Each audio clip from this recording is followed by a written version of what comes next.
Hello friends, আমি doctor Sunethra, আমি paediatrician. এখন বাচ্চাদের অনেক জ্বর হচ্ছে, আজকের ভিডিও সেই নিয়ে। আমার কাছে অনেক বাচ্চাকে নিয়ে আসা হয়, দুদিন ধরে জ্বর, মেডিসিন দেওয়া হচ্ছে কিন্তু কোনো রিলিফ হচ্ছে না। যখন জিজ্ঞেস করি কী মেডিসিন দেওয়া হয়েছে, তখন জানতে পারি যে বাচ্চা একবারও প্যারাসিটামল পায়নি, রাদার অন্য মেডিসিন, ইনফ্যাক্ট অ্যান্টিবায়োটিক অবধি পেয়ে গেছে। জ্বর কমাতে হলে প্যারাসিটামল না দিলে কিন্তু জ্বর কমবে না। জ্বর যেহেতু নিজে কোনো ডিজিজ নয়, ডিজিজের ম্যানিফেস্টেশন।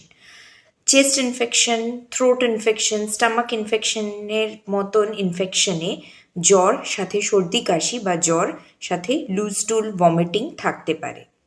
জ্বর কমাতে গেলে প্যারাসিটামল দিন, অন্য কোনো সিমটোম্যাটিক রিলিফের জন্য অন্য মেডিসিন দিতে হবে, বা যদি ইনফেকশনকে ট্রিট করতে হয় তাহলে অ্যান্টিবায়োটিক বা অন্য মেডিসিন দিতে হবে।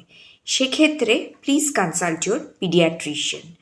প্রপার ডোজে প্যারাসিটামল দিন জ্বর কমানোর জন্যে। অন্য মেডিসিন দেওয়ার জন্যে ডক্টরকে কনসাল্ট করুন এবং প্রপার ডোজে প্রপার মেডিসিন দিন, না হলে ইফেক্ট হবে না, রাদার সাইড এফেক্ট হবে। সিম্পল জ্বরের জন্যে প্রপার ডোজিংয়ে প্যারাসিটামল দিন, that is enough. Thank you.